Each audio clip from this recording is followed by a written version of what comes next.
Hello बच्चों, कैसे हैं आप। मैं अजय सिंह एक बार फिर से आपका स्वागत करता हूं हमारी आज की इस हिंदी माध्यम की कक्षा में। तो बच्चों, पिछली जो कक्षा थी उसमें हमने किसके बारे में चर्चा करी थी? हमने चर्चा करी थी यकृत के बारे में, यानी कि हमारे जिगर के, यानी कि लिवर के बारे में। ठीक है, तीनों में से आप किसी भी नाम से बोल सकते हैं। तो हमने जब यकृत के बारे में चर्चा करी थी तो हमने उसमें यकृत की संरचना के बारे में और उसकी आंतरिक संरचना, उन दोनों के बारे में हमने चर्चा कर ली थी। साथ ही साथ हमने यकृत के कार्यों को भी हमने देख लिया था। ठीक है ना। तो आज हम किसके बारे में चर्चा करने वाले हैं? आज हम चर्चा करने वाले हैं हमारे पेनक्रियास के बारे में, यानी कि अग्नाशय के बारे में। इससे पहले हमने बाइल जूस के बारे में भी चर्चा कर ली थी। ठीक है, हमने बाइल जूस का क्या था, कंपोजिशन भी देख लिया था कि किस तरह से जो बाइल जूस है वो गॉल ब्लैडर में स्टोर होता है और सिंथेसाइज कहाँ से होता है। सिंथेसाइज का मतलब है उसका जो निर्माण है वो कहाँ होता है, वो यकृत में होता है। ठीक है, तो आज हम किसके बारे में चर्चा करेंगे? आज हम चर्चा करेंगे पेनक्रियास के बारे में, यानी कि अग्नाशय के बारे में। तो सबसे पहले हम क्या करते हैं, हमारी हेडिंग नोट डाउन करते हैं। ठीक, आज हम चर्चा करेंगे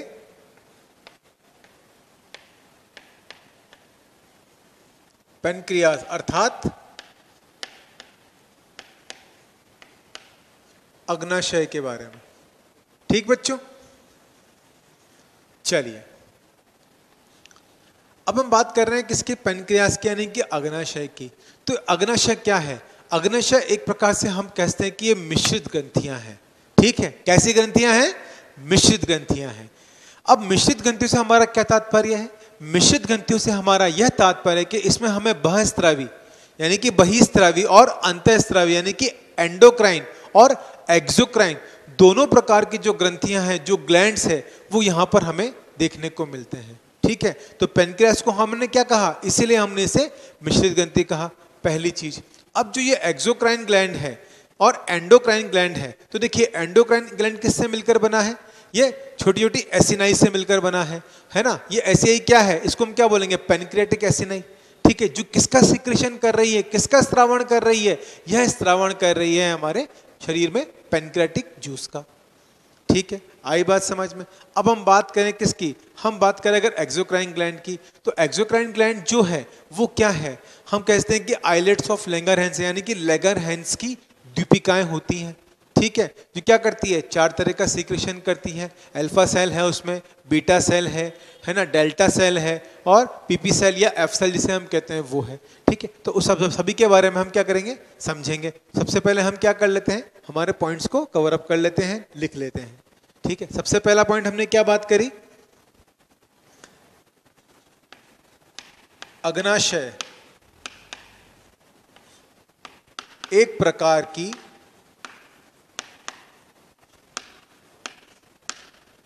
मिश्रित ग्रंथि है।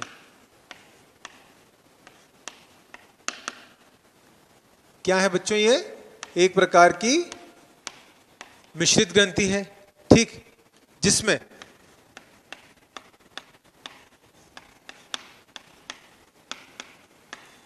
बहिस्त्रावी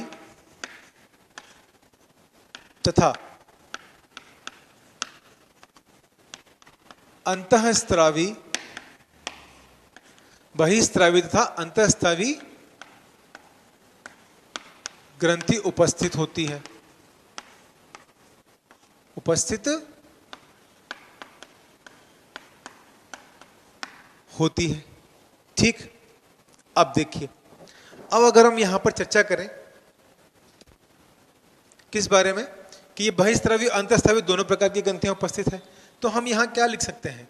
हम इसको यहां पे इस तरह से वर्णित कर सकते हैं कि यह है हमारा अग्नाशय। ठीक है, ये क्या है? अग्नाशय। इसमें दो तरह की ग्रंथियां इसमें उपस्थित है। कौन कौन सी? पहली है हमारी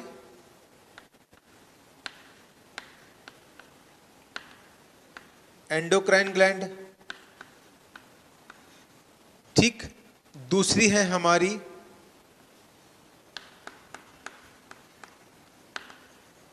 एक्सोक्राइन ग्लैंड।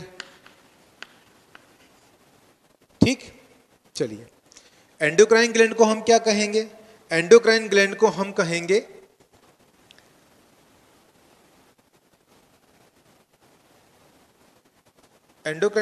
कहेंगे अंतःस्रावी ग्रंथि। रुकिए, हम यहां पर इसको हम पहले यहां पर एक्सोक्राइन ग्लैंड लिखते हैं। यह है हमारी एक्सोक्राइन ग्लैंड, ठीक। और यहां पर हम बात करेंगे किसकी? एंडोक्राइन ग्लैंड के बारे में, ठीक।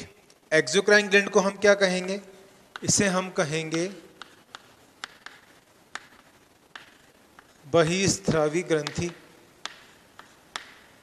ठीक है बच्चों, आ रही है बात समझ में? और एंडोक्राइन को क्या बोलेंगे हम? अंतःस्रावी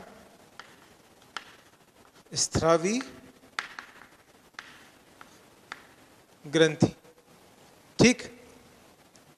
अब देखिए, जो एंडोक्राइन ग्लैंड है ये क्या है? ये किससे मिलकर बनी है? बहिस्रावी। एक्सोक्राइन ग्लैंड है यह,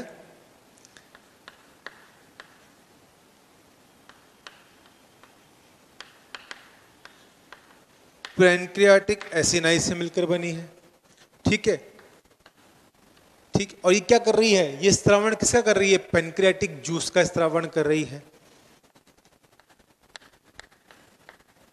यह पैनक्रियाटिक जूस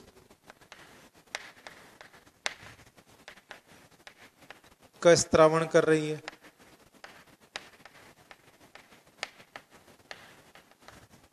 आई बात समझ में? ठीक है। यहां पे क्या है? ये एक्सोक्राइन ग्लैंड है, ये एंडोक्राइन ग्लैंड है। तो जो एक्सोक्राइन ग्लैंड है वो क्या है? बहिस्रावी ग्रंथि है, ठीक। इसे क्या बोला? यह पैनक्रियाटिक एसिनाई है। यह पैनक्रियाटिक जूस का क्या कर रही है? यह पैनक्रियाटिक जूस का स्त्रावण कर रही है, ठीक। आपको यहां तक विजिबल है? चलिए, ठीक है। अब हम अगली किसकी बात करते हैं? हम बात करते हैं हमारे एंडोक्राइन ग्लैंड की, ठीक है। तो एंडोक्राइन ग्लैंड में क्या होगा? ये किससे मिलकर बनी है? ये आइसलेट्स ऑफ लैंगरहैंस। किससे मिलकर बनी है?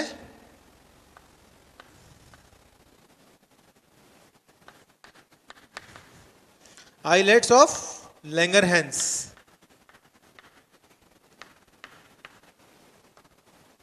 जिन्हें क्या बोलते हैं हम? लैंगरहैंस की दीपिकाएं भी बोलते हैं। क्या लिख सकते हैं हम इन्हें? इन्हें हम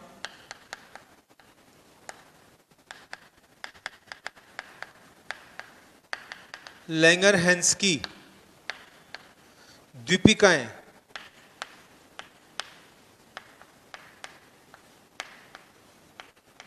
भी कहते हैं। आई बात समझ में? ठीक है। अब देखिए, दो भाग हैं इसके अंदर, बहिस्रावी है और अंतःस्रावी है, ठीक। अब देखिए, अग्नाशय में जो हम अगर परसेंटेज की बात करें तो क्या होगा? इसमें 98% तो जो है हमारा ये वाला पार्ट होगा, 99%, ठीक है ना। और 1% भाग क्या होगा? इसमें अन्य उपस्थित होगा, ठीक। अब जो हमारी आइलेट्स ऑफ लैंगरहैंस हैं, ये भी क्या करती हैं? ये भी 4 प्रकार की होती हैं। और क्या करती हैं? अलग अलग सिक्रेशन करती हैं, ठीक है। तो यहां पे हम बात करें किसकी? तो हम यहां लिख लेते हैं कि क्या करती हैं ये?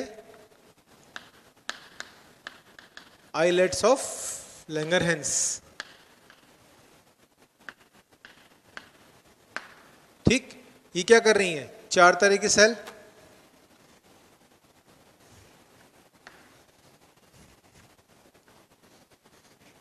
ठीक है। कौन कौन सी? एक तो हो गई हमारी अल्फा सेल, ठीक। एक हो गई हमारी बीटा सेल, ठीक। एक हो गई हमारी डेल्टा सेल्स, और ये हो गई हमारी एफ सेल्स, या इसको हम क्या कहते हैं? इसको हम पीपी सेल्स के नाम से भी जानते हैं, ठीक है बच्चों। आई बात समझ में? अब देखिए क्या हो रहा है, जो ये अल्फा सेल्स हैं ये क्या कर रही हैं, ये ग्लूकागोन का सिक्रेशन कर रही है, ठीक है। जो आपकी बीटा सेल्स हैं ये क्या सीक्रेट करती हैं, यह इंसुलिन का निर्माण करती हैं। ये क्या कर रही हैं, इंसुलिन का निर्माण कर रही हैं। और जो आपकी डेल्टा सेल्स हैं, ठीक है, ये क्या करती हैं, ये सोमेटोस्टेटिन, किसका, सोमेटोस्टेटिन का स्त्रावण करती हैं। ये सोमेटोस्टेटिन का स्त्रावण कर रही हैं, ठीक। और जो आपकी एफ सेल्स होती हैं यह पैंक्रियाटिक पॉलीपेप्टाइड बनाती हैं। क्या बना रही हैं ये, पैंक्रियाटिक पॉलीपेप्टाइड।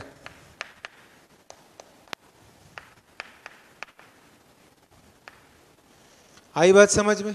देखिए क्या हुआ यहां पे, अग्नाशय एक प्रकार की मिश्रित ग्रंथि है, ठीक। कैसी ग्रंथि है ये, एक प्रकार की मिश्रित ग्रंथि है जिसमें बहिस्त्रावी तथा अंतःस्त्रावी ग्रंथियां उपस्थित हैं, ठीक। यानी कि एक्सोक्राइन ग्लैंड और एंडोक्राइन ग्लैंड। एक्सोक्राइन ग्लैंड है वो किससे मिलकर बना है, पेनक्रियास की एसिनाई से मिलकर बना है, ठीक है। जो क्या कर रहा है, पैंक्रेटिक जूस का स्त्रावण कर रहा है। साथ ही यहाँ पे जो एंडोक्राइन ग्लैंड है जिसे हमने क्या बोला, अंतःस्रावी ग्रंथि, यानी कि देखिए एक्सो मतलब बाहरी और एंडो का मतलब आंतरिक।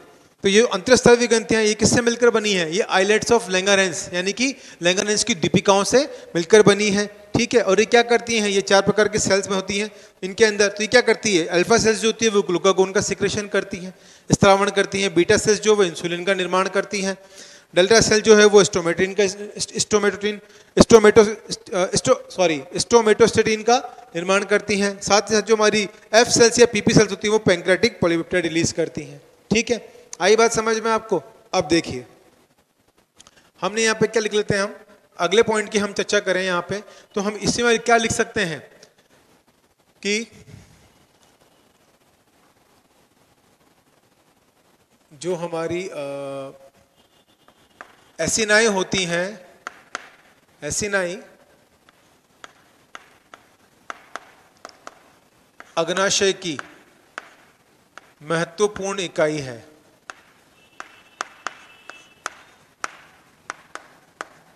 इकाई है, ठीक है।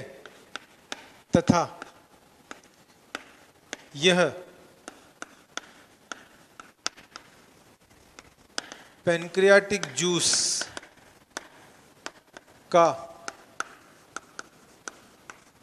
स्त्रावण करती हैं, ठीक। चलिए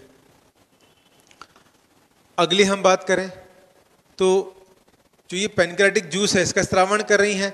साथ ही साथ हमने क्या देखा, जो एंडोक्राइन ग्लैंड है यानी कि अंतःस्रावी ग्रंथियां हैं उसमें क्या है, आइलेट्स ऑफ लैंगरहैंस की दीपिका उपस्थित है।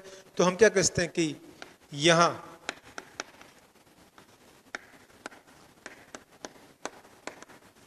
अंतःस्रावी ग्रंथियां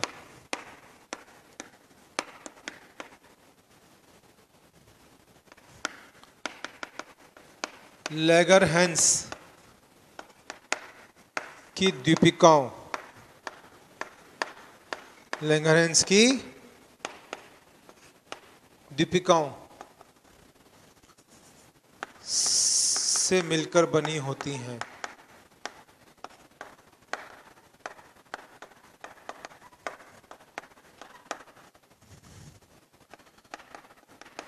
जो कि कई प्रकार की कोशिकाओं से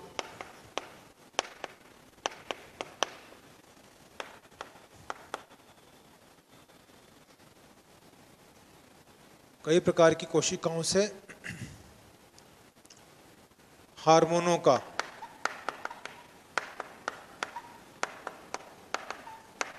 स्त्रावण करती है, ठीक है। जैसे अल्फा सेल्स किसका हम बात करें इसमें, फॉर उदाहरण के लिए, एग्जाम्पल के लिए, तो क्या हो रहा है, जो अल्फा सेल्स हैं किसका सिक्रेशन कर रही है? ग्लूकागॉन का। ठीक है, बीटा सेल्स जो हैं वो किसका कर रही है? ये हमने लिख ही दिया है यहाँ पर, फिर भी हम यहाँ मेंशन कर लेते हैं, इंसुलिन का। ठीक है, जो आपकी डेल्टा सेल है वो सोमेटोस्टेटिन का कर रही है,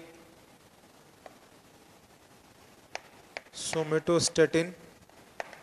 ठीक, और जो आपकी पीपी सेल है या एफ सेल है ये किसका कर रही है? यह आपका कर रही है, विजिबल है आपको? ठीक, तो ये आपका कर रही है पैंक्रेटिक पॉलीपेप्टाइड का।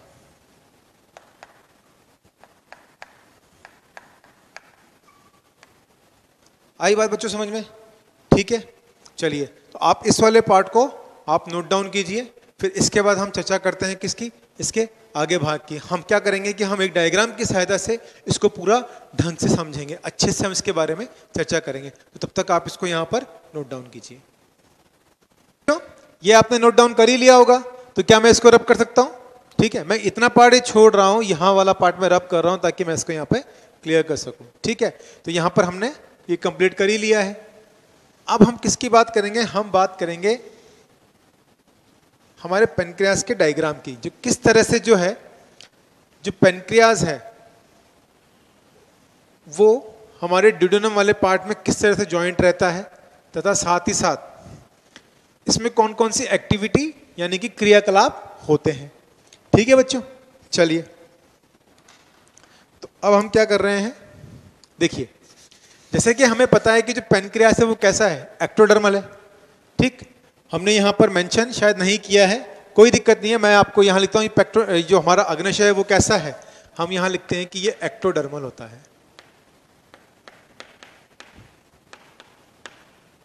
ठीक, इसका जो ओरिजिन है वो एक्टोडर्मल है, आप इसको नोट डाउन कर लीजिएगा। अब देखिए कैसा है, ड्यूडेनम किस है, मतलब सी शेप की है। ठीक है, तो बिल्कुल जो हमारी ड्यूडेनम होती है उसके मध्य में ही सटा हुआ ये जो अंग होता है, इसी को हम क्या बोलते हैं? पेनक्रियास या अग्नाशय बोलते हैं। किस तरह से होता है देखिए,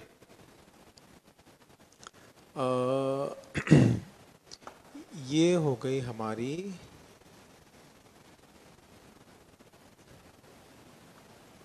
डक्ट।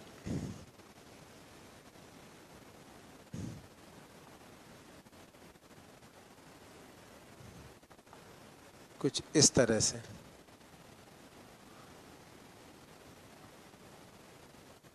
ठीक है, अब इसके भीतर ही कुछ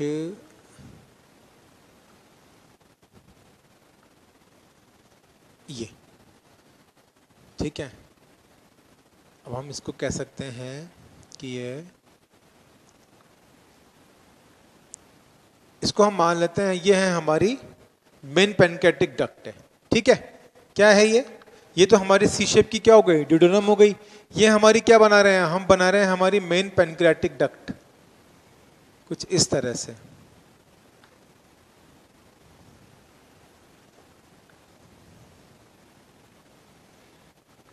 ठीक है,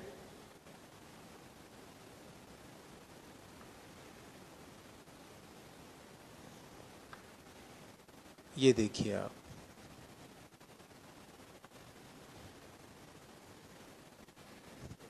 इस तरह से कुछ ही क्या हो गई हमारी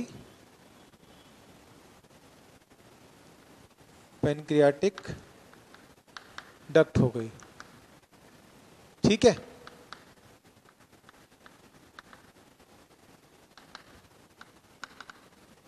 चलिए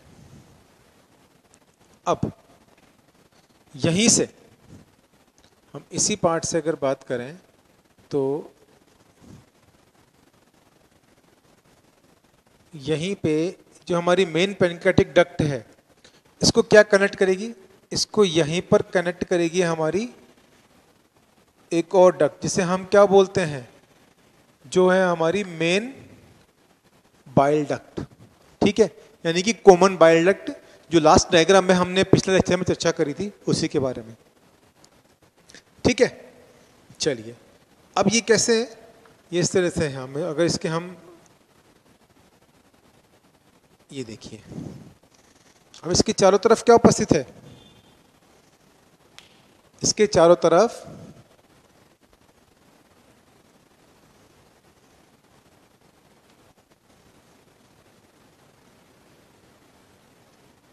ये देखिए आप,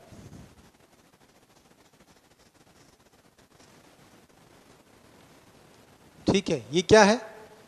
ये है हमारा जो पेनक्रियास का शेप होता है, ये इसको चारों तरफ से क्या हुए, घिरे हुए है। और इसी के अंदर हमें क्या दिख रही हैं? इसी के अंदर हमें दिखाई दे रही है, ये तो है हमारी मेन बाइल डक्ट, ठीक है ना, जो कॉमन बाइल डक्ट है। और इसी के भीतर ये क्या है? ये जो आपको अंदर वाली जो ग्रीन कलर की डक्ट दिखाई दे रही है, इस डक्ट को क्या बोलेंगे हम? ये है हमारी मेन पेनक्रियाटिक डक्ट। ठीक है बच्चों, आई बात समझ में?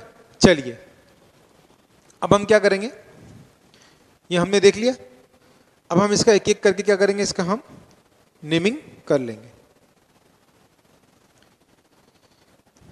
ये क्या है? यह है हमारी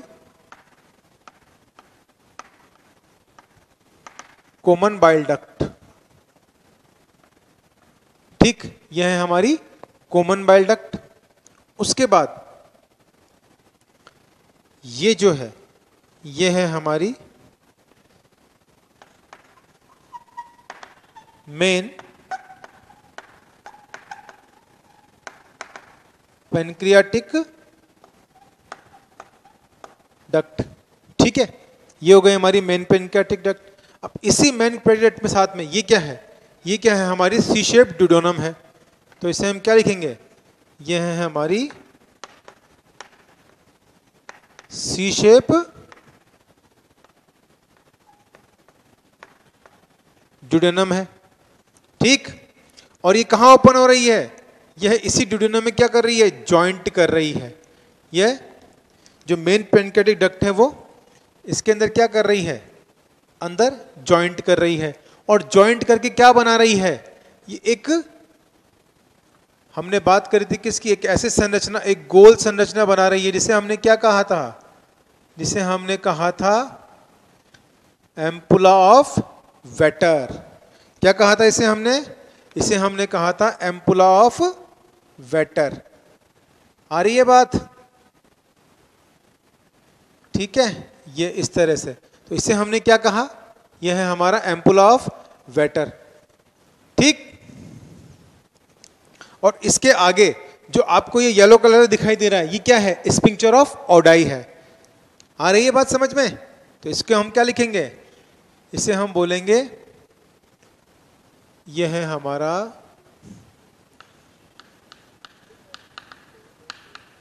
स्पिंक्चर ऑफ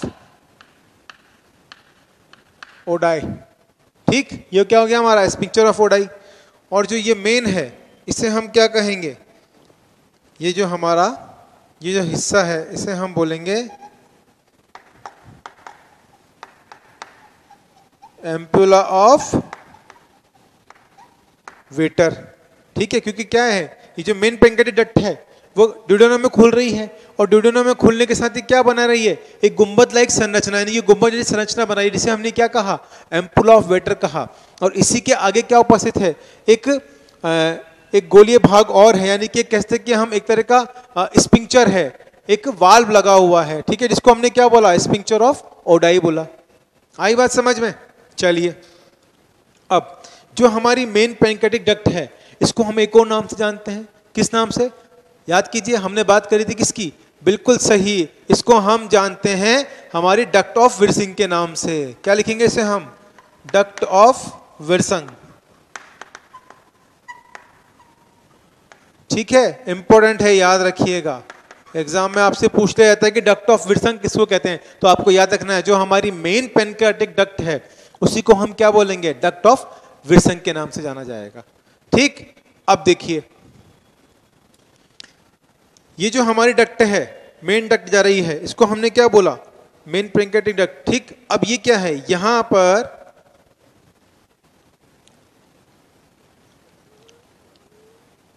इस आधार भाग पर, इस जगह पर, ठीक है ना, एक अलग से एक डक्ट होगी, ठीक है। कुछ इस तरह से कहते हैं हम कि ये जो डक्ट है वो यहां ऐसे, ठीक है। ये जो डक्ट है ये कहां जाकर खुल रही है? ये छोटी सी डक्ट अंदर जाके ड्यूडेनम में ओपन हो रही है। ठीक है, देखिए ये जो डक्ट है ये अलग से कहाँ से है, ये सीधे जो आपकी मेन हिपेटिक डक्ट है, ठीक है ना, जो मेन पैंक्रियाटिक डक्ट है वहां से निकल ये कहाँ जा रही है, ये ड्यूडेनम में जाकर ओपन हो रही है। यानी कि क्या है, इसमें भी कुछ मात्रा के अंदर जो पैंक्रियाटिक रस है यानी कि पैंक्रियाटिक जूस है वो कहाँ जाएगा, ड्यूडेनम में जाएगा। लेकिन जो इसके भीतर पैंक्रियाटिक रस भरा हुआ है, ये जो हमारा पैंक्रियाटिक रस है ये, ठीक है ना, और साथ में क्या है, यहाँ पे कॉमन बाइल डक्ट है, तो इसमें से क्या आ रहा है, ठीक, इसमें से भी बाइल आ रहा है। ठीक, तो ये जो डक्ट यहां मिल रही है तो इसको हमने क्या कहा था, कॉमन डक्ट। और जब मेन पैंक्रियाटिक डक्ट मिलके क्या बनाती है, हमारी हिपेटो पैंक्रियाटिक डक्ट बनाती है। ठीक है, तो इस कंप्लीट डक्ट को हम क्या कहेंगे, इस कंप्लीट डक्ट को हम कहेंगे हिपेटो पैंक्रियाटिक डक्ट। ठीक है, तो मैं इसकी नेमिंग यहां पे कर देता हूं। ये जो डक्ट ये क्या कहलाएगी, ये कहलाएगी हमारी हिपेटो पैंक्रियाटिक डक्ट। ध्यान से समझना बच्चों, ठीक है, क्योंकि यहां पे क्या है, ये जो कॉमन बाइल डक्ट है और ये जो मेन डक्ट है इसके साथ में क्या कर रही है, यहां पर ज्वाइन कर रही है, तो इसलिए हमने इसको क्या बोला, ये तो हो गई हमारी हिपेटो पैंक्रियाटिक डक्ट हो गई। ठीक है, आई बात समझ में। चलिए अब यहां पर क्या है, ये जो आपको इसको हमने बोल दिया एम्पुला ऑफ वेटर। ठीक है, अभी जो अलग से आपको जो ड्यूडेनम में ओपन हो रही है इसके अंदर भी क्या होगा, वैसे बहुत कम मात्रा के अंदर जो पैंक्रियाटिक जूस है यानी कि अग्नाशय रस है उसका स्त्रावण होगा। तो कभी कभार मान लीजिए अगर ये किसी कारणवश ब्लॉक भी हो जाती है ना, या बंद हो जाती है किसी भी कारणवश, तो इसका कोई शरीर पे इतना असर नहीं पड़ेगा क्योंकि बहुत ही कम मात्रा के अंदर अग्नाशय रस को रिलीज कर रही है, उसका स्त्रावण कर रही है। ठीक है, चलिए तो इसको हम क्या बोलेंगे, इसको हम बोलेंगे, ये हमारी जो डक्ट है ये हमारी डक्ट कहलाएगी डक्ट ऑफ सेंटोरिनी। ठीक है, इसको हम यहां लिख लेते हैं, ये है हमारी डक्ट ऑफ सेंटोरिनी। ठीक है, आई बात समझ में। चलिए अब देखिए यहां पर एक बार हम इसको वापस से देख लेते हैं कि इसके अंदर एक्चुअल में हो क्या रहा है। ठीक है बच्चों, देखिए ये क्या है, ये आपकी सी शेप आपका ड्यूडेनम है। ठीक, जो कहां से आ रहा है, जो सी शेप ड्यूडेनम है ये आपके जो आपका स्टमक है वहां पर भी एक पाइलोरिक स्पिक्चर था, वहां से ड्यूडेनम स्टार्ट हुई है। ठीक है, तो वो स्पिक्चर से यहां से ड्यूडेनम स्टार्ट हुई, ड्यूडेनम के मध्य का जो भाग है यानी कि बीच का जो भाग है आंतरिक हिस्सा, यहां पर क्या होता है कि एक अंग उपस्थित होता है जिसे हम क्या बोलते हैं, पैंक्रियास बोलते हैं। ठीक है, ये पैंक्रियास क्या करता है, ये पैंक्रियाटिक जूस का सिक्रेशन करता है। ठीक, तो देखिए इसमें क्या होता है कि जो आपकी जो कॉमन डक्ट है यानी कि जो आपकी बाइल डक्ट है जो आपके पित्ताशय से आ रही है यानी कि आपका गॉल ब्लैडर, ठीक है, जो क्या करती है, संग्रहण करती है आपके बाइल रस का। ठीक, बाइल रस यानी कि पित्त रस का। तो जो पित्त रस है वो कहां से आता है, इस कॉमन बाइल डक्ट से आता है और सीधे आकर हमारे जो ये पैंक्रियास है इसके अंदर जो ये मेन पैंक्रियाटिक डक्ट होती है इसके अंदर आकर ये जुड़ जाता है। ठीक है, जुड़ते ही इसके अंदर जो बाइल जूस आ रहा है और इसका अपना पैंक्रियाटिक रस आ रहा है, तो ये दोनों मिलकर क्या बनाती है, हिपेटो पैंक्रियाटिक डक्ट बना रही है। क्या बना रही है, हिपेटो पैंक्रियाटिक डक्ट। इसमें सभी तरह के क्या है, जो रस में वह है उसमें एंजाइम्स वगैरह हैं जो क्या करेंगे, आपको खाने में पचाने में हेल्प करेंगे। ठीक है, चलिए अब देखिए ये जितनी भी डक्ट हैं इनके अंदर किसी भी तरह का जो हार्मोन है, हम किसी भी डक्ट की बात कर लें, इसमें किसी भी तरह का जो हार्मोन है उसका स्रावण नहीं होता है। ठीक है ना, स्रावण जो भी हार्मोन का होगा वो सीधे किस में होगा, हमारे रक्त में होगा यानी कि हमारे ब्लड के अंदर होगा। ठीक है, ये बात ध्यान रखिएगा, यहाँ पे हार्मोन को हमें कहीं भी जो है संयोजित नहीं करना है। ठीक, हार्मोन अलग से जो होते हैं वो ब्लड के अंदर सिक्रेशन, तो किसी भी डक्ट में किसी भी प्रकार का जो है हार्मोन का सिक्रेशन नहीं होता है। ठीक, चलिए अब देखिए ये डक्ट कॉमन डक्ट जुड़ गई तो इसको क्या बोला हमने, हिपेटो पैंक्रियाटिक डक्ट बोला। अब साथ ही साथ इसमें नीचे की तरफ क्या होता है कि एक उभार आता है जिसे हम क्या बोलते हैं, एक गुंबदनुमा संरचना बनती है, इसको हम बोलते हैं एम्पुला ऑफ वेटर। ठीक, और इसी के आगे एक आपको एक वाल प्रेजेंट होता है जिसको हम बोलते हैं स्पिंक्चर ऑफ ओडाई। क्या कहते हैं, स्पिंक्चर ऑफ ओडाई। अब इसी जो मेन हिपेटो पैंक्रियाटिक डक्ट है इसमें अंदर की तरफ से एक और डक्ट बाहर निकलती है जो सीधे कहाँ खुलती है, सीधे ये ड्यूडेनम के अंदर खुलती है। ठीक, अब ये सीधे ड्यूडेनम में खुल रही है तो यानी कि यहाँ भी क्या है कि पैंक्रियाटिक जूस का सिक्रेशन हो रहा है, पैंक्रियाटिक रस का स्त्रावण हो रहा है। लेकिन क्या है, यहाँ पे पैंक्रियाटिक रस का जो स्रावण है वो कम मात्रा में होता है, क्योंकि मेन जितना भी अधिक स्रावण होगा वो कहाँ से होगा, हमारी मेन हेपेटोपैंक्रियाटिक डक्ट से ही होगा, जो कहाँ खुलती है, सीधे ड्यूडेनम में जाके खुल रही है। ठीक है, तो अगर इसमें किसी प्रकार का अवरोध उत्पन्न हो जाए तो ये क्या होगा कि अवरोध उत्पन्न होना या ब्लॉक होना कहीं से भी, तो इस पर कोई ऐसा खासा जो है फर्क नहीं पड़ता है ना। आई बात समझ में? चलिए, इसे हमने क्या कहा, इस डक्ट को हमने कहा डक्ट ऑफ सेंटोरिनी। ठीक, अब देखिए ये कैसी है, ये हमारी कंप्लीट ड्यूडेनम है जो कैसी है, सी शेप है, या इसको हम क्या बोलते हैं, बहुत सी बुक्स में आपको यू शेप भी दिखाई देगा, लेकिन ये एक्चुअल में होती कैसी है, ये सी शेप में होती है, क्योंकि स्टमक के जो हमने डायग्राम देखा था तो स्टमक में किस तरह से, इस तरह से बिल्कुल जो पायलोरिक स्फिंक्टर था उससे बिल्कुल एक यू शेप में घूमती हुई, सॉरी सी शेप में घूमती हुई आपको एक नलिका दिखाई दे रही थी। वो नलिका क्या है, ये ड्यूडेनम होती है। ठीक, चलिए, तो ये रहा आपका ओवरऑल कंप्लीटली डायग्राम। ठीक है बच्चों, अब हम किसकी बात कर लेते हैं, हम बात कर लेते हैं इसके कंपोजिशन की, कि जो पेनक्रियास का कंपोजिशन, जो पैंक्रियाटिक जूस है उसका कंपोजिशन कैसा होगा। ठीक, चलिए, तो तब तक आप इसको नोट डाउन कर लीजिए, है ना। चलिए, अब हम किसकी बात कर लेते हैं, हम बात कर लेते हैं कंपोजिशन की।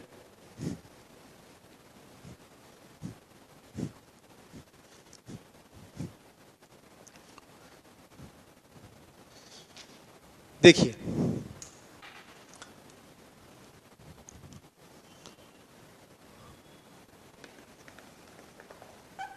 यहां पे हम बात कर लेते हैं कंपोजिशन ऑफ पैंक्रियाटिक जूस। ठीक है, चलिए, तो इसमें क्या होता है, देखिए सबसे पहले हम इसमें बात करें तो जो कंपोजिशन है पैंक्रियाटिक जूस में, तो इसमें क्या होगा, वाटर की उपलब्धि होगी। ठीक है, तथा अन्य लवण भी इसके अंदर उपस्थित होंगे। तो हम क्या लिख सकते हैं, सबसे पहले इसके अंदर क्या है, हम बात करेंगे इसमें वाटर अर्थात जल उपस्थित है। ठीक है, दूसरा इसके अंदर म्यूकस उपस्थित होता है। ठीक, क्या लिखते हैं इसे हम, म्यूकस। ठीक है, क्या है इसमें, म्यूकस उपस्थित है। तीसरा हम बात करें तो इसके अंदर हमें बाइकार्बोनेट आयन, ठीक है ना, बाइकार्बोनेट इसके अंदर हमें देखने को मिलेगा।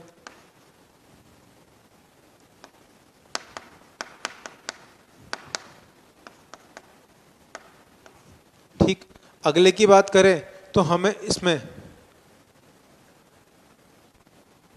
जो है, हमें इसमें ट्रिप्सिनोजन हमें देखने को मिलेगा। क्या प्रेजेंट होते हैं, प्रोटीन को पचाने के लिए इसमें ट्रिप्सिनोजन होते हैं। ठीक, अगली हम बात में करें इसमें तो हमें इसी में क्या मिलेगा, काइमोट्रिप्सिन मिलेगा। क्या मिल रहा है, काइमोट्रिप्सिन।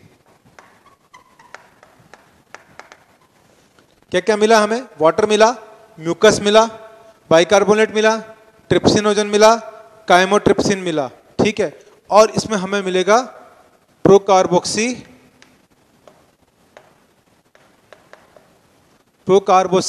पेप्टिडाइज। ठीक है, क्या देखने को मिल रहा है हमें, प्रोकार्बोक्सी पेप्टिडाइज देखने को मिल रहा है। ठीक है, अगले बात की हम चर्चा करें तो हमें इसमें क्या देखने को मिलेगा, इसमें हमें पैंक्रियाटिक अल्फा अमाइलेज मिलेगा। पैंक्रियाटिक अल्फा अमाइलेज, ये सब जो है हमें किसमें देखने को मिलते हैं, पैंक्रियाटिक जूस के अंदर हमें ये देखने को मिलता है। ये कंपोजिशन होता है हमारे कंप्लीट पैंक्रियाटिक जूस का। ये नहीं कि आपका जो पैंक्रियाटिक जूस है यानी कि अग्नाशय रस है उसमें सिर्फ जल का भाग ज्यादा होता है, उसमें जल का भाग भी अधिक मात्रा में होता है, लेकिन साथ ही साथ में ये सभी क्या होते हैं, कुछ कुछ मात्रा के अंदर ये अग्नाशय रस के अंदर उपस्थित होते हैं। ठीक है, अगले हम चर्चा करते हैं किसकी, नेक्स्ट इसमें हमको मिलेगा डीएनएस,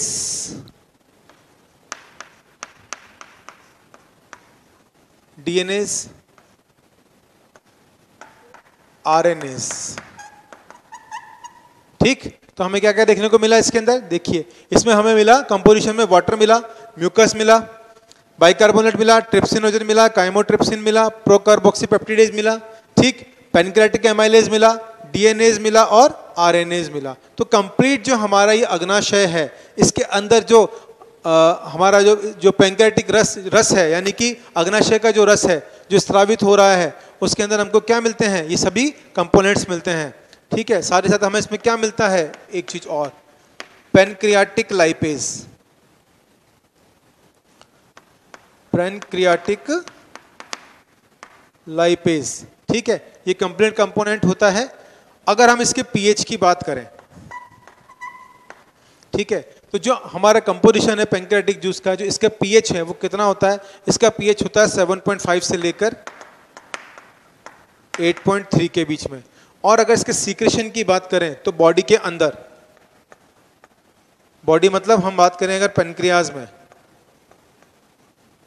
ठीक है, पैनक्रियाज में इसका सीक्रेशन कितना होता है? 1.1 लीटर से लेके 1 to 1.5 लीटर पर डे होता है, प्रतिदिन।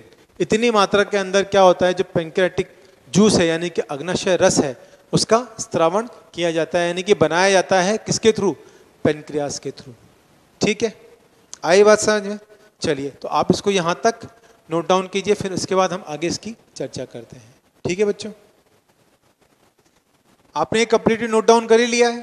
ठीक, हमने यहाँ पे किसकी बात कर ली? हमने यहाँ पर अग्नाशय रस की और अग्नाशय के बारे में हमने चर्चा कर ली।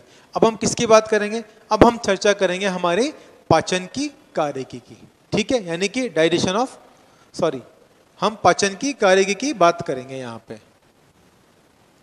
ठीक है, तो मैं इसको रब कर सकता हूँ। चलिए, तो आप ये डायग्राम वापस देख लीजिए, मैं यहाँ से रब कर देता हूँ इसको तब तक।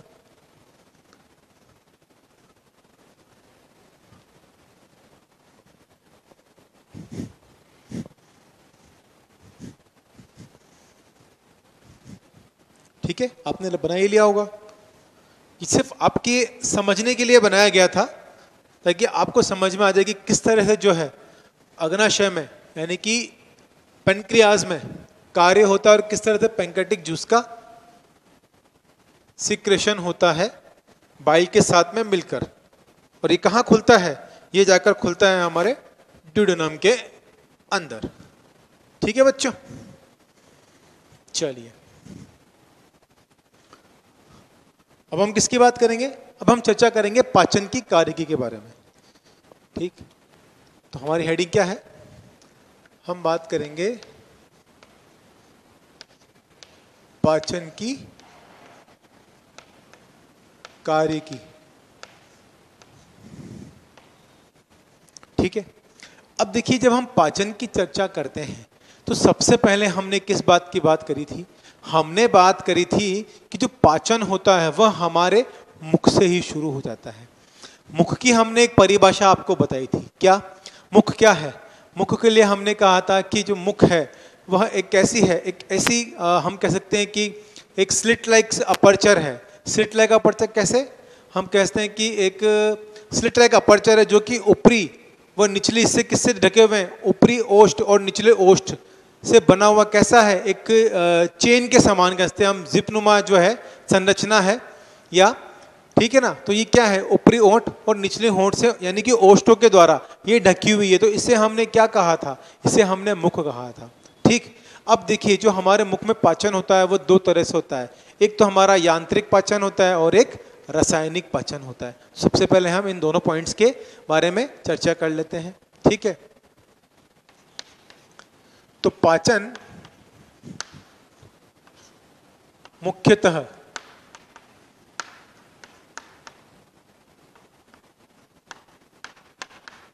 दो प्रकार से होता है।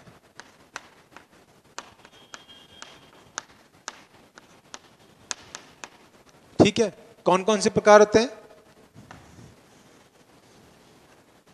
पहला तो होता है हमारा यांत्रिक पाचन। ठीक है, दूसरा होता है हमारा रासायनिक पाचन।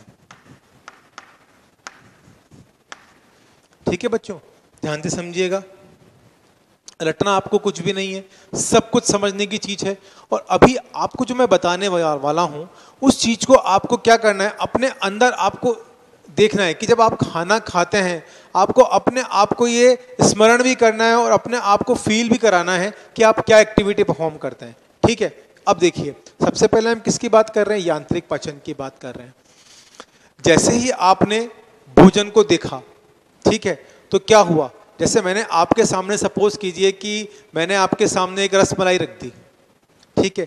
अब रसमलाई रखते ही क्या होगा, देखिए पहला रोल कहां से सिक्रेशन होगा, जैसे ही आपने रसमलाई को देखा या मैंने आपसे रसमलाई की बात करी, ठीक है, दोनों कंडीशन हम ले लेते हैं कि जैसे आपने रसमलाई को देखा और मैंने आपसे रसमलाई की बात करी, तो क्या हुआ, आपकी आंखों से आपने जब रसमलाई को देखा और जब आपने रसमलाई के बारे में सोचा तो आपके दिमाग के अंदर क्या हुआ, यही संवेदनाएं गई, ये सूचना पहुंची, आपके दिमाग ने सीधे सिग्नल किसको पहुंचाया, आपके अग्नाशय को पहुंचाया। किसको, आपके अग्नाशय को, यानी कि पेनक्रियास को। पेनक्रियास ने क्या किया, पेनक्रियास ने सीक्रेशन शुरू किया, किसका, इंसुलिन का, यानी कि आपके बिना रसमलाई खाने से पहले ही आपके शरीर ने इस चीज की अनुभूति कर ली और उसने अपने आप को तैयार कर लिया किस दिशा में, कि हाँ अब अनुभूति होने वाली है, प्राप्त होने वाली है, किस चीज की, मिठास की, यानी कि जो हम बात कर रहे हैं हमारी मिठाई जो हम खाने वाले हैं।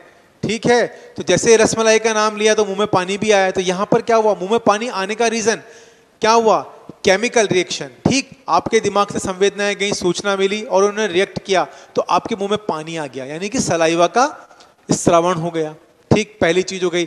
अब जैसे ही आपने खाना शुरू किया, किसे, रसमलाई को, तो जैसे ही रसमलाई आपके स्टमक में यानी कि आपके पेट में गई, ठीक है, तो हुआ क्या, वहां पर पहले से ही, ठीक है, वहां पर पहले से ही जो अग्नाशय है वो अपना कार्य कर चुका था। ठीक, उसने क्या किया था, उसने इंसुलिन का निर्माण कर दिया था उसको पचाने के लिए। लेकिन होता क्या है, उस वक्त हमारा दिमाग क्या था, हमारा जो मस्तिष्क था वो हम कहते हैं कि बिल्कुल कार्यशील था, यानी कि उसका जितना भी ध्यान केंद्रित था उसी चीज पे था। लेकिन जैसे हमारा ध्यान बढ़ता है, जैसे हम बात कर लें कि अगर हम टीवी वगैरह देख रहे होते हैं तो उस दौरान क्या होता है कि जब हम टीवी देखते हैं और जब हम खाते हैं उसके साथ में कोई भी चीज, तो हमारा जो मस्तिष्क है वो टीवी पे ध्यान है, उसका टेलीविजन की तरफ ध्यान है, ठीक है ना, तो वहां पे ध्यान बढ़ता है और आप कुछ खा रहे हैं तो उस कंडीशन में क्या होता है कि जो दिमाग है वो प्रॉपरली उसका सीक्रेशन नहीं कर पाता। अगर आप टीवी देखने के दौरान अगर आपने रसमलाई का सेवन किया या कुछ भी आपने मीठा खाया तो उस ड्यूरेशन में आपका शरीर जो है वो तैयार नहीं है, किस चीज के लिए, अग्नाशय आपका तैयार नहीं, क्योंकि उसको प्रॉपर सीक्रेशन के लिए सिग्नल्स नहीं मिल पाए हैं, संवेदनाएं वो ग्रहण नहीं कर पाया है। जब आप उसको पूरा खाते हैं स्टमक में आपके वो पहुंचता है, तब तक वो क्या करता है, उसको जब एहसास होता है इस चीज़ का कि हाँ इसमें कोई चीज़ मीठी चीज़ आ गई है, तो अग्नाशय क्या करता है कि इंसुलिन को बनाना शुरू करता है, इंसुलिन का सीक्रेशन करता है। लेकिन उस दौरान तक क्या होता है, जो बीटा सेल्स होती हैं जब तक वो बनाना शुरू करती हैं उससे पहले जो आपका भोजन है वो आ जाता है। ठीक, तो उस कंडीशन में क्या होता है कि जो आपका भोजन है वो पच नहीं पाता है ढंग से, उसके जो न्यूट्रिएंट्स है वो नहीं मिल पाते हैं और शर्करा का लेवल भी जो है वो बढ़ जाता है, हम ये कह सकते हैं। ठीक है, तो इस कंडीशन में क्या है, जो हमारे शरीर में व्याधियां उत्पन्न होना शुरू हो जाती है, यानी कि बीमारियां उत्पन्न होना शुरू हो जाती हैं। ठीक है, आई बात समझ में, यानी कि हमें क्या रहना चाहिए, हमेशा हमारे शरीर को प्रिपेयर रहना चाहिए। ठीक, तो सबसे पहले हम किसकी बात कर रहे हैं, यहाँ पे यांत्रिक पाचन की बात कर रहे हैं। यांत्रिक पाचन में क्या हो रहा है, यांत्रिक पाचन में जैसे ही आपने भोजन का एक गास, ठीक है, आपने जैसे ही लिया तो क्या हुआ, आपने मुख के अंदर जैसे ही ग्रास को लिया तो उस कंडीशन में सबसे पहले यांत्रिक पाचन शुरू होगा।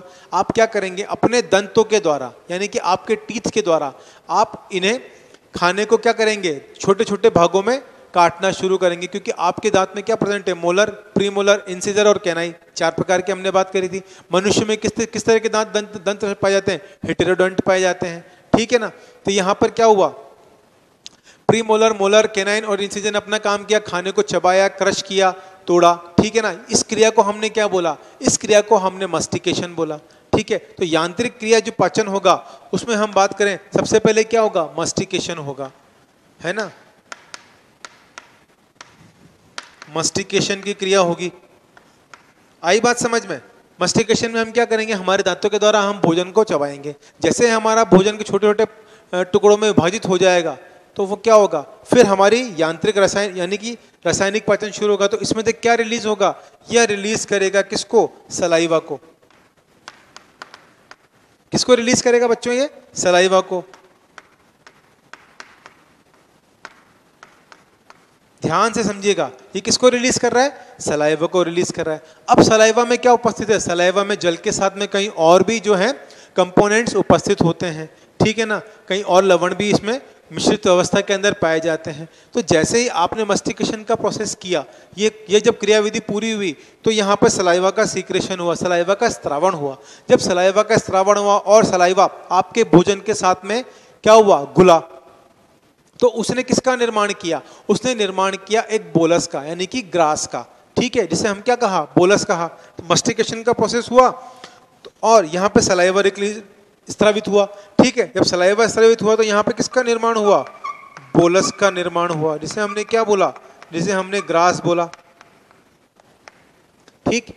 अब देखिए आपकी जो ऊपर की तालु है, ठीक, सॉफ्ट पैलेट है और हार्ड पैलेट। ऊपर के तालु की तरफ हमने बात करी थी, कुछ जो है रुगेई उपस्थित होते हैं, यानी कि क्या होता है कि जब भी हम भोजन को खाते हैं तो हमारा भोजन क्या एकदम से पीछे की तरफ निगल न ले, हम एकदम से स्लिप नहीं हो जाए पीछे की तरफ, ठीक है ना, हमारे घंटी द्वार से। तो यहाँ पर क्या होता है कि ऊपर कुछ उभार उपस्थित होते हैं, जिनको हम क्या बोलते हैं? रुगेई बोलते हैं। ये रुगेई क्या करती हैं? जो मध्य वाला भाग होता है, ये क्या करता है? हमारे भोजन को थोड़े समय के लिए हम कहते हैं कि होल्ड करके रखता है, ठीक है ना, थोड़ी देर समय के लिए यहाँ पे भोजन को रोक के रखा जाता है। और फिर जैसे ही आप भोजन को निगलने की कंडीशन में, यानी कि स्वेलोइंग करते हैं, तो ये भोजन जो है, जो सलाइवा के साथ मिक्स होकर एक बोलस का रूप धारण कर चुका है, ये कहाँ चला जाता है? ये आपके इसोफेगस के अंदर एंटर कर जाता है। इससे पहले क्या होता है कि यहाँ पे हमारे ग्लॉटिस वाला जो पार्ट है, ग्लॉटिस वाला पार्ट और हमारा इसोफेगस यानी कि फूड पाइप, ठीक है ना, इन दोनों के ऊपर क्या होता है कि इधर तो इंटरनल नेयर्स होते हैं। तो जैसे आप खाना स्वेलो करते हैं तो जो इंटरनल नेयर्स हैं वो ऊपर वाले भाग को कवर अप कर लेते हैं, किसके थ्रू? यूवुला के द्वारा, ठीक है। यूवुला या जिसे हम क्या बोलते हैं? वेलम पैलेटाई भी बोलते हैं। जैसे ही खाना आप खाते हैं तो इंटरनल नेयर्स कवर अप होते हैं, ठीक, और जो ग्लॉटिस वाला पार्ट है वो एपिग्लॉटिस से कवर अप होता है, यानी कि क्या खाना उसके अंदर ना जा पाए, क्योंकि वो क्या है? वो ट्रेकिया से कनेक्टेड एक तरह का विंड पाइप है, जहाँ से क्या है? स्वर भी निकलता है, ठीक है, एक तरह से एयर निकलती है, ठीक। अब जो हमारा इसोफेगस वाला पार्ट, जैसे हमने क्या कहा? गलट कहा, गलट के अंदर सीधे भोजन चला जाता है, ठीक। तो ये जो क्रिया हुई, तो यहाँ पे क्या हुआ? जो मस्टिकेशन का प्रोसेस हुआ उसको तो हमने क्या बोला? यांत्रिक पाचन बोला। और जो रासायनिक पाचन है उसमें क्या हुआ? सलाइवा का सीक्रेशन हुआ। तो ठीक, सलाइवा का सीक्रेशन, उससे क्या बना? एक बोलस बना। आई बात समझ में? अब देखिए हम बात करते हैं किसके? सलाइवा के बारे में। अब सलाइवा, अगर सलाइवा के कंपोजिशन की हम बात करें, सलाइवा, ठीक है, हम यहां पे किसकी बात कर रहे हैं? Composition of saliva.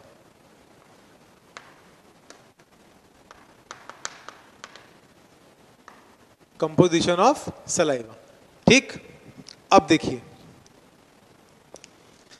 यहां पर सलाइवा का जो पीएच है वो कितना होता है? सलाइवा का पीएच यहां पर होता है 6.8। कितना पीएच है सलाइवा का? 6.8। अब इसमें क्या क्या पाया जाएगा? इसमें आपको जल की मात्रा देखने को मिलेगी। अत्यधिक मात्रा में क्या होता है? वाटरी सब्सटेंसेस से तो बोलते हैं ना हम इसको, कैसे? जलीय सब्सटेंस है। कैसा है? जैसे ही हम कोई भी चीज हम देखते हैं तो उस टाइम क्या होता है? सलाइवा का सिक्रेशन होता है। किसी मीठी चीज को हमने देख लिया, जैसे अभी हमने रसमलाई की बात करी थी, ठीक, वाटर प्रेजेंट होता है। साथ में इसमें क्या उपस्थित होता है? इसमें उपस्थित होता है म्यूकस, ठीक है, यानी कि चिपचिपा पदार्थ। म्यूकस क्या है? चिपचिपा पदार्थ है, जो चिपक के क्या करता है? बोलस का निर्माण करता है। वरना जो आपके छोटे टुकड़े हैं वो क्या है? बिखर जाएंगे, लेकिन जो चिपचिपा पदार्थ म्यूकस होता है ये क्या करता है? उनको आपस में चिपका देता है, यानी कि चिपका के कैसा करता है? एकदम लुगदी के समान बनाने की कोशिश करता है और उनको आपस में चिपका देता है, उसका निर्माण कर देता है बोलस का, ठीक। साथ ही साथ इसमें क्या उपस्थित होते हैं? इसमें आपको मिलेगा सोडियम, कैल्शियम आयन, पोटेशियम और बाइकार्बोनेट, सी सलाइवा के अंदर आपको देखने को मिलेगा। अगली हम चर्चा करें तो सलाइवा में क्या मिलेगा? Salivary alpha amylase. क्या मिल रहा है? Salivary alpha amylase. साथ ही साथ इसमें उपस्थित होते हैं लाइसोजाइम, जो क्या करते हैं, बैक्टीरिया को किल करते हैं, भक्षण प्रवृत्ति के होते हैं, बैक्टीरिया को किल करते हैं। ठीक, अब देखिए हमारे जो मुख भाग है, हमारे मुख भाग से ही जो है 30% जो पाचन है वो किसका, स्टार्च का होना शुरू हो जाता है, क्योंकि हमारे भोजन के मुख्य घटक कौन कौन से हैं, कार्बोहाइड्रेट, फैट और प्रोटीन। तो जो स्टार्च है ना, उसका जो 30 पाचन है वो कहाँ से शुरू हो जाता है, वो हमारे मुख द्वार से ही शुरू हो जाता है। लेकिन देखिए हम यहां लिख सकते हैं कि 30% स्टार्च का पाचन हमारे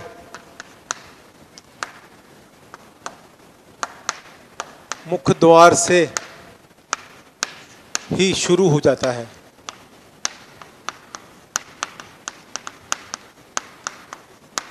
देखिए 30% स्टार्च का, हमने 30% क्यों कहा, क्योंकि ये 30% कैसा है, यह 30% जो स्टार्च है आपका, ये हम कह सकते हैं कि कच्चा है, ठीक है ना, नहीं सॉरी पका हुआ है।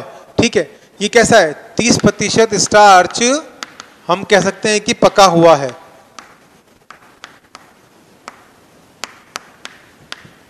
ठीक है, जो कच्चा स्टार्च होता है, जो अधपका होता है, उसका जो पाचन है वो यहां पर मुख गुहा में नहीं होता है। ठीक, पका हुआ है, इसी का पाचन होता है, इसी का पाचन होता है। रेस्ट ऑफ जो है वो कहां चला जाता है, वो हमारे पेट में चला जाता है। फिर उसका जो रेस्ट ऑफ स्टार्च का पाचन है वो स्टमक के अंदर होता है।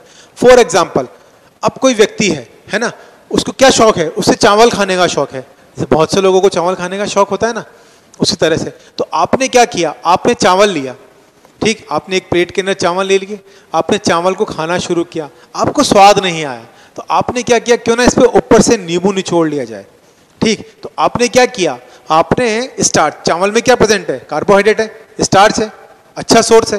ठीक, तो आपने उस पर नींबू निचोड़ लिया।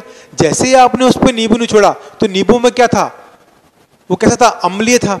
ठीक है ना, अम्ल होने के साथ साथ क्या हुआ, उसने जो नॉर्मल पीएच जो होना चाहिए था उससे उसका पीएच क्या हुआ, बढ़ गया।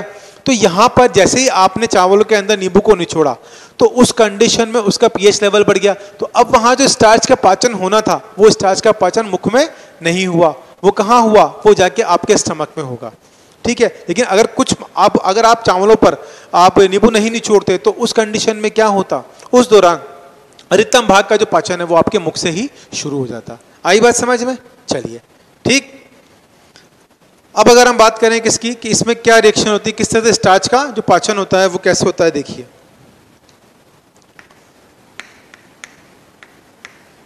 ये स्टार्च है, ठीक है, आई बात समझ में। ये किस में कन्वर्ट होगा, माल्टोज में, प्लस आइसोमाल्टोज। ठीक है, साथ ही साथ क्या होगा, डेक्सट्रीन। किस में कन्वर्ट हो रहा है ये स्टार्च, किस में टूटेगा, माल्टोज में, फिर आइसोमाल्टोज में और फिर डेक्सट्रीन में। तो इसको क्या लिखेंगे हम, माल्टोज,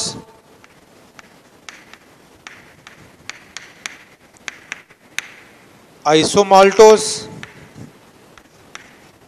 और डेक्सट्रीन।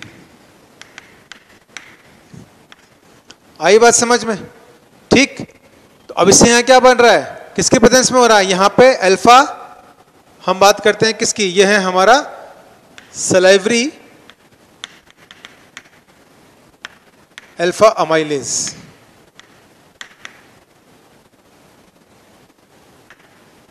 ठीक है, वो क्या कर रहा है, स्टार्च का पाचन हो रहा है, तो कौन करा रहा है, सलाइवरी अल्फा अमाइलेज, क्योंकि इसी के अंदर क्या प्रेजेंट है, इसी में प्रेजेंट है, जिससे क्या होगा, स्टार्च का पाचन शुरू होगा। तो स्टार्च किस में टूट रहा है, माल्टोज में, फिर आइसोमाल्टोज में और डेक्सट्रीन के अंदर। तो कुछ इस तरह से जो है, जो हमारे पाचन की कार्य की होती है। आई बात समझ में बच्चों, चलिए ठीक है।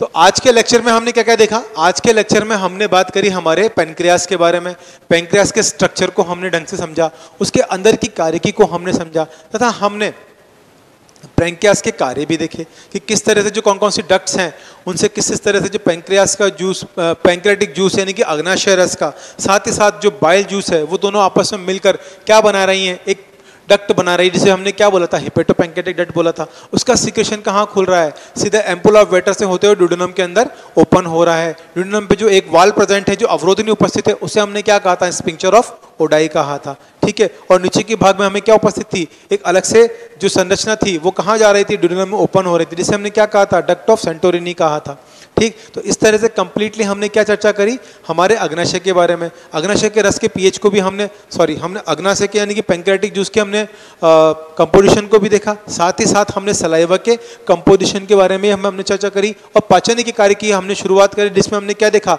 पाचन मुख्यतः दो प्रकार से होता है, यांत्रिक पाचन व रासायनिक पाचन। इसमें हमने मस्टिकेशन की बात करी। मस्टिकेशन किस प्रकार का प्रोसेस है, मस्टिकेशन एक प्रकार की क्रिया है जो कि जिसमें हम भोजन को छोटे छोटे भागों में विभाजित करते हैं, छोटे छोटे टुकड़ों में काटते हैं, ठीक है ना। तो रासायनिक पाचन में क्या हुआ, सलाइवा का सिक्रेशन हुआ। सलाइवा में क्या उपस्थित है, सलाइवा के अंदर ये सारे कंपोनेंट उपस्थित है, जल की मात्रा होती है, म्यूकस होता है, सोडियम क्लोराइड बाइकार्बोनेट आयन, साथ ही साथ इसके अंदर सलाइवरी अल्फा एमाइलेज और लाइसोजाइम उपस्थित होते हैं। लाइसोजाइम क्या करते हैं, बैक्टीरियाज को किल करते हैं, ठीक। और इस सलाइवा क्या करता है, हमारे भोजन के अणुओं के साथ में मिलकर बोलस का निर्माण करता है, जिससे हम क्या करते हैं, स्वैलिंग की यानी कि स्वैलिंग या डेग्लूटेशन जिसे हम कहते हैं, निगलना, अर्थात हम उसको क्या करते हैं, निगलते हैं, और वो निगलते ही कहाँ जाता है, हमारे ईसोफेगस में एंटर होता है, ठीक है। अब हम अगले लेक्चर में हम किसकी बात करेंगे, किस तरह से ईसोफेगस में ये एंटर होता है, भीतर की तरफ जाता है, और किस तरह से धकेलता हुआ, यानी कि ईसोफेगस में क्या होता है, एक तरह से क्रमानुकुंचन की क्रियाविधि होती है, जिसे हम क्या बोलते हैं, पेस्टलेसिस मूवमेंट बोलते हैं, ठीक है। और वो किस तरह से वहां पर भी एक वाल प्रेजेंट होता है, जिसके बारे में हमने चर्चा करती, जिसे हमने क्या कहा था, कार्डियक स्पिंक्चर कहा था। तो जो कार्डियक स्पिंक्चर है वो किस तरह से क्रियाकलाप करता है, किस तरह से पेस्टलेसिस का मूवमेंट होता है, उसके बारे में हम चर्चा करेंगे। तो बच्चों आज के लेक्चर में बस इतना ही, धन्यवाद।